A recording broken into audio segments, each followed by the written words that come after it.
What's happening, everyone? This is Mark Fuller. This is the Free World Order, my video platform on Facebook and on YouTube. If this is your first time watching and tuning in to my content, first and foremost, let me thank you for liking the Facebook page, subscribing to the YouTube channel, and those of you who are joining us with the $1 monthly contribution, which is going towards helping us to raise $1 billion. That $1 billion will be used specifically for the purpose of building the first resource-based city on our planet. This city will be the blueprint for what we can do as human beings away from using money. We live in a money system. Our society is based on us basically having to ask permission to have access to the things that we need. So we're paying for things that the earth is providing for free. If you look at any of my posts on Facebook, it's my goal and my intention to provoke your thoughts on a daily basis, which is why I shoot these videos every day. Let me get into my topic before I lose my train of thought. Are computers and automation a threat to your job security? I think that of the millions, the hundreds of millions of people in the workforce across the world, not just in the United States, but everywhere, people are not aware of how far technology has come. They're not aware of how far science has come. And when you combine those two together, it's like a 1-2 punch. Science and technology combined together is creating robotics and automation using computers and things that people have been doing historically. Robots and automation are replacing. And within a monetary system, which is the system that we use, we all use money. Currency exists in every industrialized country. Every country that has the banking system connected to it is using some type of currency. And every currency is connected to the US dollar indirectly. And because of that, the creators of currency are the sole beneficiaries of the wealth that is extracted from the economy. So what happens is you have a labor force, you have people that work on a job. People are working on their job and you're paid your wages, and in turn, you're spending your money back into the economy when you purchase goods and services. So corporations are producing goods and services simply for the purpose of people to consume. However, the creators of currency regulate what you pay for things. So they can adjust the prices of anything by altering the way that the currency is being distributed. This is how you have boom and bust in the economy. You have times of prosperity where it seems like people are doing real well. People have, the opportunity to buy houses and cars and all of these things. And then you have declines. You have recessions, which is the bust side of it, where people have to sell off things because they can't afford to pay for what they have purchased. And this boom and bust cycle is what repeats itself over and over again. The boom or the bubble always finds its way into a specific industry. You've had the stock market bubble. You've had the real estate bubble. You've had the bond bubble. Where's the next bubble going to be? The next bubble is going to be the currency itself. And when this happens, there's going to come a time where we will experience what is called hyperinflation. In fact, in many countries, they have and are experiencing hyperinflation as we speak. Venezuela, for example, I just was having a conversation with someone on Facebook. One of my Facebook connections who lives in Venezuela was telling me about how expensive everything is and how inflation has literally destroyed the economy there. And the United States has not experienced this yet, but the time is coming. And when this does happen, people are going to be trying to figure out what to do. The Free World Order is here to help you all be proactive with getting information, getting facts, and becoming aware of what it is that we're actually doing as far as from the perspective of what we're able to do now before things get so bad where people create mass confusion and chaos. We don't have to wait for that to happen. It's unfortunate that that's going to happen, but we don't have to wait for that to happen. People think because it hasn't happened yet that it won't happen. This is the worst thing that you could ever do. People didn't think that the hurricanes were going to hit, but the hurricanes hit. And when they did, you can see what type of destruction they caused, what type of interruption that they have caused to the logistics of how people can even get access to the things that they need, like clean water, food, telephone service, electricity. When you take away what you're used to having, it creates disaster. It creates panic. It creates chaos. And this is not what you want to be a part of when it does happen, especially if you're in a position to help prevent it from happening or preparing yourself for when it does happen so that it doesn't have such a stinging effect on you. And unfortunately, there's 325 million people living in America. And when this happens to the US dollar, God help us. So my platform is not just designed for me to come on and start talking shit about, the resource-based economy and what can be. I'm revealing the alternative to what we should have now. Or rather, what we shouldn't have.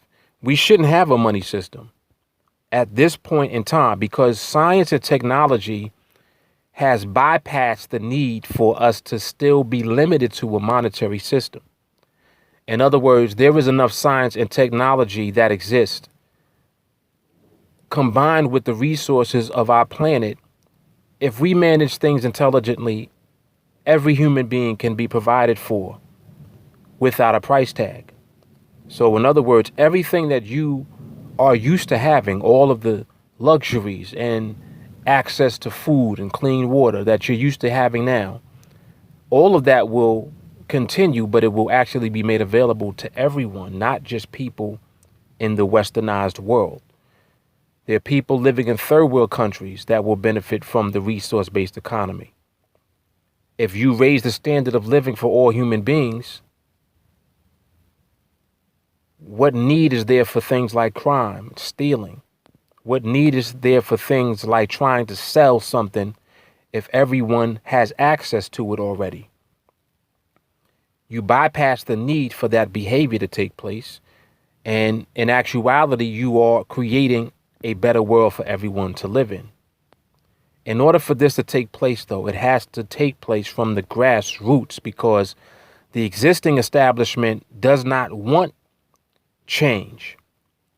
They benefit on such a high level from your ignorance.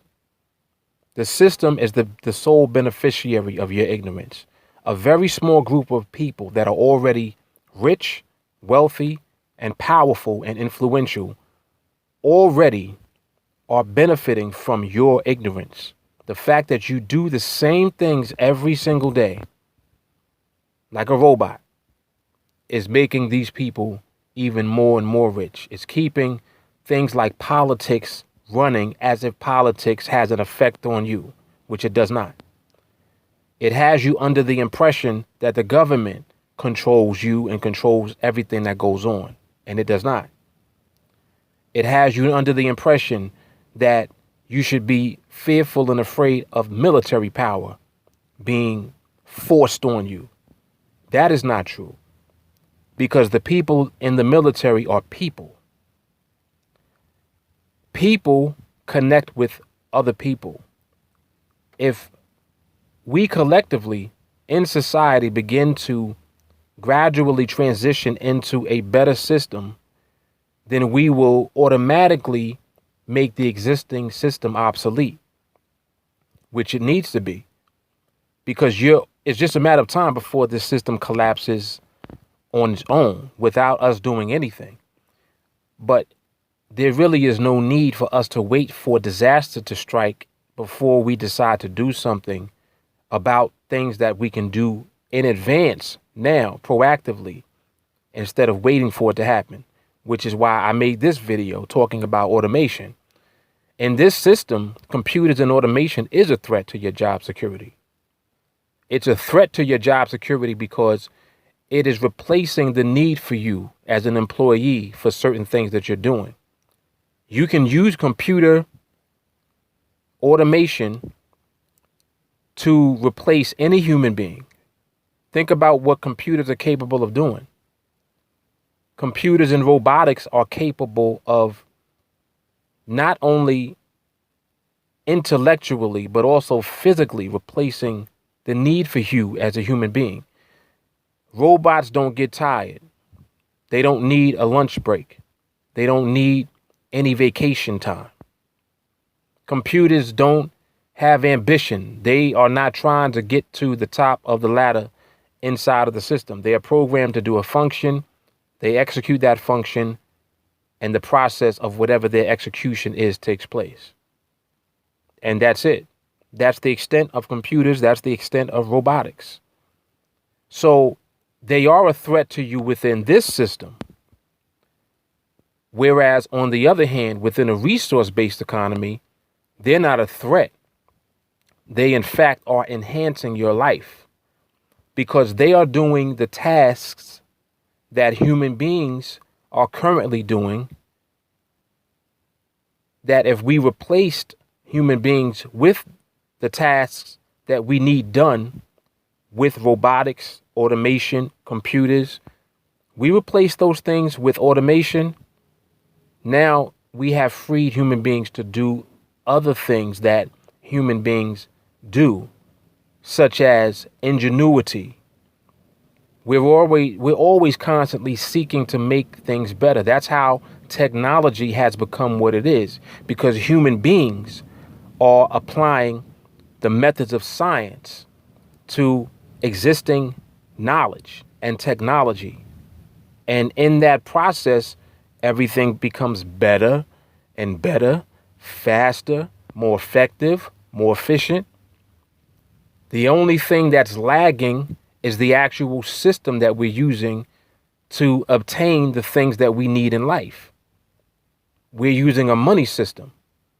That is holding us back, because computers and automation can execute all of the functions that we need in our society to produce everything that we want and need as human beings. Just think about it. When you on your cell phone, Google has an app called Maps. It has navigation built into it, and it has global positioning and satellite connection built into it, GPS. You turn that app on, anywhere that you are, it will identify where you are located. It can identify where you would like to go. You type in where your destination is. It tells you how long it takes to get there. It even looks at traffic patterns in real time. It shows you, based on the traffic, where the traffic is going to end. You can see exactly where the traffic will lighten up and you can begin to get through. You can see exactly how long it's going to take you to get to your destination. If we can produce that level of technology, You're telling me that we cannot figure out how to automate and produce food, clean drinking water, medication, and healthcare. We can't figure out how to do that, but we can figure out how to put an app on a cell phone, a 6 to 10 inch cell phone. The one I'm on right now has it in it. We can figure out how to put that technology into a device this small, but can't figure out how to feed everyone on the planet. I hope you guys realize what it is that I'm here for as far as the free world order. I'm here to provoke you to think. Many of you are not thinking. You're just living your life day to day, and you're accepting things the way that they are. You're not making no waves. And in the process of that, you're allowing what takes place to continue to take place. When in reality, we need to interrupt what is taking place and replace what we're doing with a better system. And the alternative to that is utilizing a resource-based system instead of a monetary capitalistic system where everything is based on consumerism. Everything is based on you earning a wage from your employer, money, in turn using those wages to pay taxes, money, using whatever the remainder is to pay your bills, money, using whatever your disposable income is to buy shit with, money. And in reality, money is not even an asset, it is a debt. So you're utilizing debt to circulate into the economy as if it's real. This is an artificial world that has been created, that we're all living in and that we're all a part of and that we're all cooperating with. In reality, it cannot exist for much longer. It mathematically is impossible for it to exist. The government is doing deficit spending. The national debt right now is $20 trillion. I know many of you don't even know what it is that means. What it means is that if the government has been doing deficit spending all of this time, it means that they're not in the positive. They don't have real income. The income that the government receives is from taxpayers. The amount that they're receiving is not enough to pay for all of the money that they're spending. So the way that they get back into the black or back into the green oftentimes is through wars. War is very profitable. Look at the chatter that's going on now. You see what's happening with North Korea. You see what's happening with Iran. There will always be some type of war over a given amount of time that will take place. And then that will put the money right back where it needs to be, kind of like to push the reset button on government spending. Because it's very profitable. If you took the profit out of war, there would be no wars. Because there's nothing to gain from it. But the purpose of war is to control the resources of another location, another geographical location or area. Whatever country's there, you notice that that's where the war is going to be. When they want to control oil, it's going to be somewhere in Saudi Arabia, in the Middle East somewhere. That's the resource that they want. That's where the war will take place. That's what happened with Afghanistan. That's what happened with 9/11. It triggered that war in that geographical location. And this is not conspiracy theory. This is all factual information that I'm regurgitating. The information is already out there. So I'm not saying anything that people don't know about. The only reason I'm bringing it up is because I'm just pointing out that this cycle will continue to repeat itself. And even more importantly than that, those of you with a job, you're thinking that you're going to have your job forever until you retire or whatever the case may be. Or you're thinking that there always will be jobs available. There are going to be fewer jobs available. There'll be more need for technical minds, people.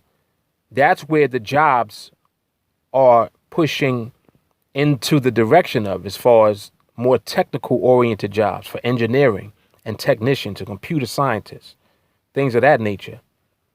And eventually, even those people are going to be replaced by computers and automation, because the things that they're doing can be programmed by a computer to do.